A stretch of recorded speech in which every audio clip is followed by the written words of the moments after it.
त्यत्रो वर्ष भयो यहाँ बसेको अनि जाने आउने घुम्न गर्दै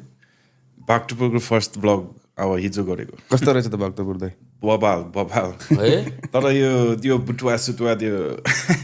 खानेकुराहरू अलिकति छोल्दैन क्या मेरो पेटमा अनि छोल्ने पेट होइन नि